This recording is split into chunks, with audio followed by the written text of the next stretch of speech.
नमस्कार, मैं खुशी और आप देख रहे हैं प्रॉम्प्ट टाइम न्यूज। आइए नजर डालते हैं आज की बड़ी खबर पर। जनपद मैनपुरी घिरोर से जयसिंह इंटर कॉलेज प्रिंसिपल शिक्षा व्यवस्था को लेकर खास बातचीत। आइए सुनते हैं पूरी बात क्या है। प्रबंधक जी नमस्कार। नमस्कार। सर सारी बातें तो प्रिंसिपल सर से हो चुकी है। जी जी। बाकी एक आखिरी सवाल आपसे। जी। आप एज अ ऑनर और प्रबंधक हैं आप। जी। कोरोना समय में भी आपने कोरोना योद्धा बन के काफ़ी मदद की है लोगों की, जैसा कि अभी प्रिंसिपल सर ने बताया, और अपने निजी वाहनों से सभी की जितना हो सके हेल्प की। तो ये जो विद्यालय आपने 2011 में ओपन किया, तो क्या आपकी सोच रही, क्या थिंकिंग रही, किस वजह से आपने ओपन किया, उसके बारे में थोड़ा सा हमारे दर्शकों को आप बताएं। ऐसा था कि 2011 में क्या शिक्षा से तो हमारा और हमारे फादर का जी शुरू से जो है संबंध रहा है। जी। क्योंकि हमारे पिताजी भी जो सहायक अध्यापक थे जी यही गिरोड़ में जी आदर्श किसान पूर्व माध्यमिक विद्यालय जी उसमें वो शिक्षण कार्य करते थे जी। और उसमें 8th तक हमने भी शिक्षा ग्रहण की है। जी वो हमारे पिता भी थे और हमारे गुरु भी थे। बिल्कुल। एडेड विद्यालय था वो। तो 10 जून 1996 को जी कैंसर की बीमारी से उनका देहांत हो गया। और वो जनसेवक भी थे और प्रधान भी थे। जी ग्राम पंचायत हमारी करोड़ 50 पड़ती है जी, जिसमें छोटे बड़े 18 नगरी लगते हैं, गाँव लगते हैं। तो उनका वो प्रोजेक्ट भी करते थे और अध्यापक भी थे। जी। शिक्षा का यहाँ जो है बड़ा अभाव था। एक इंटर कॉलेज था यहाँ कैपिटल में, इंटर कॉलेज। अब तो काफ़ी व्यवस्था हो गई, उस समय व्यवस्थाएं नहीं। हाँ, वही एक विद्यालय था, उसी में सब पढ़ते थे। जी। तो धीरे धीरे लोग इधर उधर जाने लगे। जी। थोड़ा जो है इंग्लिश का ज़माना आया। जी। तो उसमें जो है फिर हमारे फादर खत्म हो गए। तो फिर हमने सोचा यहाँ हमारा कोई विद्यालय भी नहीं है। जी। तो यहाँ बच्चे दूर दूर जाते हैं। जी।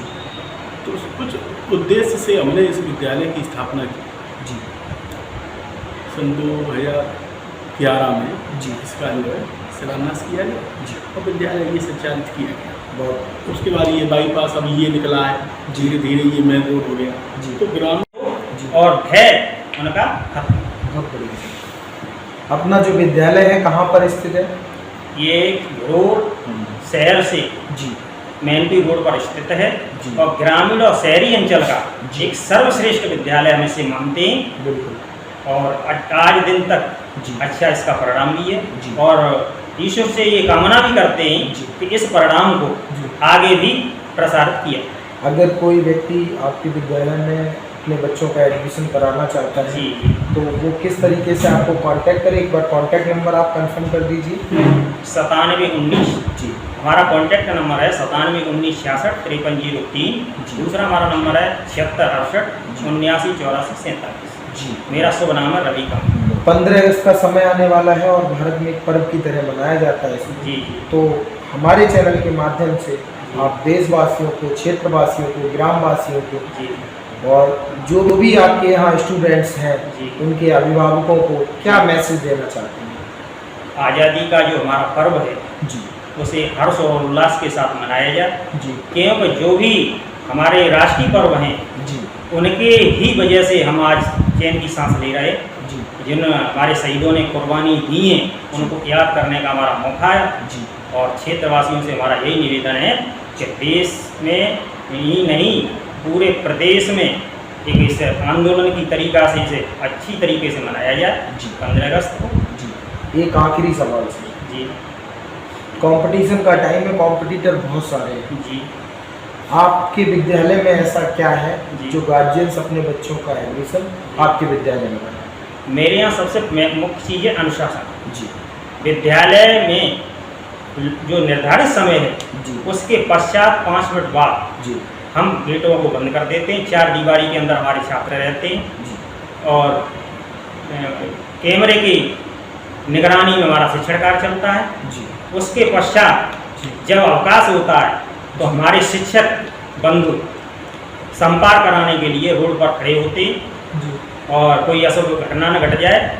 उसके पश्चात जो शहर में जाने वाले बच्चों की निगरानी के लिए हमने एक टीम गठित की है, जिसका जिस दिन टर्न होता है वो पीछे से जाकर के बाइक से चेक करते हैं कि हमारा बच्चा।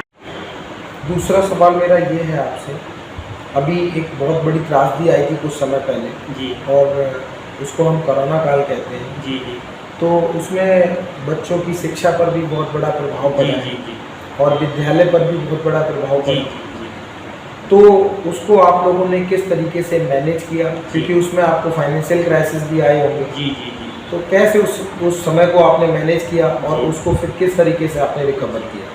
आदरणीय प्रबंधक जी को मैं बहुत कोट कोट नमन करता हूँ जी कि उन्होंने जी उस कोरोना काल में जी हम लोगों से जी और शासन के निर्देशानुसार जी हमने फोन के माध्यम से जी। पढ़ाने का प्रयास किया। जी। कुछ निम्न स्तर के जो विद्यार्थी थे जी। जिनके पास एंड्रॉयड फोन नहीं था, जी तो आदरणीय प्रबंधक जी ने अपने निजी धन से जी हम लोगों को गाड़ी उपलब्ध कराई और प्रत्येक गांव में जा कर के एक जगह एक चौपालनामा लगा करके जी। उन बच्चों को होमवर्क देना, दूसरे दिन जाकर वो होमवर्क को चेक करना और फिर पुनः CW उन्हें देना, ये हमारी व्यवस्थाएं थी। और उस समय जो भी धन मिला उससे हम लोगों की जीविका का बहुत। एक सवाल और, जैसा कि अभी आप एज अ प्रिंसिपल हैं, जी। पहले आपने भी स्टडी की होगी, जी जी जी तो एक सबसे कॉमन चीज़ बच्चों में आती है, कई बच्चे ऐसे होते हैं परफेक्ट होते हैं, जी जी बट कहीं ना कहीं उनके अंदर एक डर होता है जी जी टीचर्स को लेके जी जी या मैनेजमेंट को लेके, तो उस डर की वजह से वो क्वेश्चन पुट अप नहीं कर पाते हैं टीचर से, जी जी और जब वो क्वेश्चन पुट अप नहीं कर पाएंगे तो कहीं ना कहीं वो परफेक्ट होने की जगह वीक हो जाएंगे। जी जी तो वो डर बच्चों को आप किस तरीके से ख़त्म करते हैं और उनको वीक वो ना हो इसके लिए क्या स्ट्रेटेजी यूज करते हैं? जो कमजोर बच्चे होते हैं, कमजोर नहीं सब परफेक्ट हैं, लेकिन उनके अंदर एक हाँ, डर होता है क्वेश्चन ना है, करें, उत्साह नहीं है बोलने का, जी, उनके लिए हम एक बाल सभा का आयोजन करते जी। हैं और प्रत्येक बच्चे से बोलने के लिए जी हम अपनी सभा में उन्हें समय देते हैं। उसके पश्चात भी कक्षाओं में जाकर के हम शिक्षकों से ये निर्देशित करते हैं कि प्रत्येक बच्चे को खड़े होकर के जी। और ब्लैक बोर्ड पर श्याम पट पर ले जाया जाए और वहाँ पर खड़े होकर के उनसे क्वेश्चन प्रश्नों का उत्तर पूछा जाए, जिससे उनका जो रिस्पॉन्सिबिलिटी को बखूबी निभाते हैं। जी जी तो जो टीचर्स ऐसे होते हैं जो सिर्फ टाइम की तरफ देखते हैं, उनको 8 बजे आना और 1 बजे जाना, जी जी है ना, और उनकी जो रेस्पॉन्सिबिलिटी है जी। उस रेस्पॉन्सिबिलिटी को नहीं समझते हैं, जी तो उनको उन टीचर्स को आप किस तरीके से कैच करते हैं, किस तरह के मीटिंग शेड्यूल्स होते हैं, उनके लिए क्या गाइडलाइंस आप देते हैं ताकि वो रेस्पॉन्सिबिलिटीज़ को बखूबी समझें? उनके लिए हम साप्ताहिक सभा का आयोजन करते हैं। जी वो सभा में हम ये कहा करते हैं अध्यापकगण से जी कि देखो, एक शिक्षक को देरी से आना जी ठीक नहीं है, परंतु एक शिक्षार्थी को लेट आना ठीक है, जी क्योंकि वो परिस्थितियों से गुजर रहा है। जी आप परिस्थितियों में गुजर नहीं रहे, जी। निकल रहे हो, जी आपको समय से आना, जी और क्यों आपके पर जी जो भी उपस्थित छात्र संख्या है जी। वो आप पर निर्भर करती है। आप उनके जीवन से खिलवाड़ करेंगे जी। तो ये ठीक नहीं रहेगा, ये शिक्षा के विरोध होगा। बिल्कुल। वो जो रेस्पॉन्सिबिलिटीज़ है टीचर्स की, जी, और जो हमारे शिक्षक समय से आते जी। हैं, बच्चों में समय देते जी। हैं, अच्छा हमारा परिणाम आता है, जी। उनको हम सम्मानित भी समय समय पर हमारे आदरणीय प्रबंधक जी द्वारा उनको सम्मानित भी किया जाता है तथा डिया साहब के द्वारा भी सम्मानित किया जाता है। हायरिंग का क्या प्रोसेस होता है टीचर्स की आपके यहाँ? जी सर। जो आप स्टार्टिंग में टीचर्स अपने विद्यालय में उनको रखते हैं, जी जी, तो किस तरीके से रखते हैं, क्या प्रोसेस होता मेरे है? यहाँ जो अध्यापकों की नियुक्ति होती जी। है आदरणीय प्रबंधक जी द्वारा होती है, उससे पहले उनको हम ट्रेंड टीचरों की हम नियुक्तियाँ करते हैं। जी BA BEd, जी MA BEd, जी BSc BEd, जी। MSc BEd, जी। यानी ट्रेंड होना अनिवार्य है। जी दूसरी बात, जब वो टीचर हमारे यहाँ नियुक्त होते हैं तो उनको 4 से 5 दिन तक जी हम उनका प्रशिक्षण लेते हैं। जी उस पर पीछे एक हमारा अध्यापक सीनियर बैठते हैं और वो प्रशिक्षण के समय ये देखते हैं कि इनका पढ़ाने का ढंग तरीका कैसा है, हमारे बच्चों पर ये खरे उतर रहे हैं या नहीं। उसके बाद उनका वेतन निर्धारित किया जाता है। जी तभी उनको एक अपॉइंटमेंट नाम का एक पत्र दिया जाता है। जी। उसके बाद उन्हें निर्धारित रूप से सेवा प्रदान करने का अवसर। बिल्कुल, बहुत बढ़िया सर। फीस स्ट्रक्चर क्या है अपने यहाँ? फीस रूरल और शहरी क्षेत्र को, सिटी और रूरल को देखते हुए जी हम लोगों ने आदरणीय प्रबंधक जी के दिशा निर्देशानुसार जो फीस का प्रावधान रखा है, जी। मध्यम वर्ग और उच्च वर्ग से दोनों के विद्यार्थी हमारे यहाँ शिक्षा प्रदान कर सकें, इसलिए बीच की फीस का हमारे यहाँ प्रकट रखा है। बहुत बढ़िया सर। जी नमस्कार सर। नमस्कार फर्स्ट ऑफ ऑल सर, मैं आपके बारे में जानना चाहूँगा, जी। किस विद्यालय से हैं और क्या परिचय है आपका? विद्यालय अपना कहाँ स्थित है, किस नाम से विद्यालय है और कितने समय से स्थापित है? मेरे विद्यालय का नाम श्री जयसिंह इंटर कॉलेज जी। नंगला कैरी जरूर में, जी जो मैनपुरी जी। मार्ग पर स्थित है। जी घरोर से आगरा जी। मैनपुरी रोड पर बाईपास के सामने स्थित है। यह विद्यालय 2011 में खोला गया था। जी विद्यालय को क्षेत्र की परिस्थितियाँ देखकर, जी परिस्थितियों को देख करके कि जो छोटे बच्चे या गरीब स्थिति के जो निवास करते हैं हमारी पंचायत में, जी उनको आने जाने में असुविधा होती है, उसके लिए इस मार्ग के पास में इस विद्यालय को खोला गया था। बहुत बढ़िया। 2011 जी 2011 से लेकर के इस विद्यालय में सर्वप्रथम प्राथमिक विद्यालय की मान्यता हुई थी। जी उसके बाद 2015 में इसे हाई स्कूल स्तर पर जी मान्यता मिली जी और 2018 से जी और ये वर्तमान में इस समय भी विज्ञान वर्ग की मान्यता है। जी। और घोर ब्लॉक में हमारा विद्यालय 4 वर्षों से इंटरमीडिएट एवं हाई स्कूल स्तर पर जी अच्छा रिजल्ट प्रदान कर। बहुत बढ़िया सर। बच्चों की स्ट्रेंथ क्या है सर अपने यहाँ?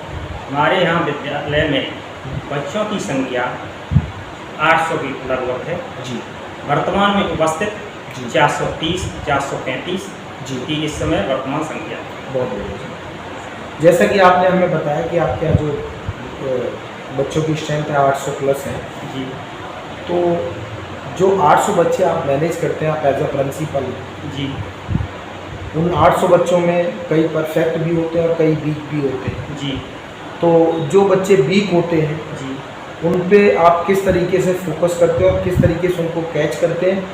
क्या स्ट्रेटजी अपनाते हैं उनके लिए ताकि वो वीक से परफेक्ट हों? जी। जो हमारे बच्चे कमज़ोर बच्चे होते हैं, उनके लिए हम अतिरिक्त कक्षाओं का संचालन करते हैं। जी। वह कक्षाएँ जी 1 घंटे यानी एक पीरियड जी। सुबह प्रातःकाल जी। प्रेयर से पहले जी और 1 घंटा छुट्टी के बाद। जी और उसमें जिस विषय में वो कमज़ोर होते जी। हैं उनमें सुदृढ़ करके जी और उस स्थिति पर ला करके हम जी और उनको मैनेज करते हैं और जी। उन्हीं उसी कक्षाओं में संचालित करते हैं। जी। टीचरों की क्या संख्या है अपने यहाँ? हमारे यहाँ वर्तमान में टीचर जी 25 का स्टाफ है। अच्छा 25 का स्टाफ। जी जैसा कि आपने हमें बताया कि आपका जो स्टाफ है टीचर्स का वो 25 का है, जी तो कहते हैं ना कि अगर टीचर बेहतर होंगे तो ही बच्चे बेहतर हैं। जी जी तो कई टीचर हमारे अनुभव के आधार पर हम आपको बता रहे हैं जी और कई विद्यालय में हमने सर्वे भी किया है, कई टीचर ऐसे होते हैं जी जो सिर्फ टाइम की तरफ देखते हैं जी। और कई परफेक्ट भी। खबरों में अब तक के लिए बस इतना ही। फिर होगी आपसे मुलाकात ऐसी ही एक बड़ी खबर के साथ। तब तक के लिए नमस्कार और देखते रहिए प्रॉम्प्ट टाइम न्यूज़। ऐसे ही लेटेस्ट अपडेट्स के लिए हमारे चैनल प्रॉम्प्ट टाइम न्यूज़ को सब्सक्राइब करें और बेल आइकन प्रेस करना ना भूलें।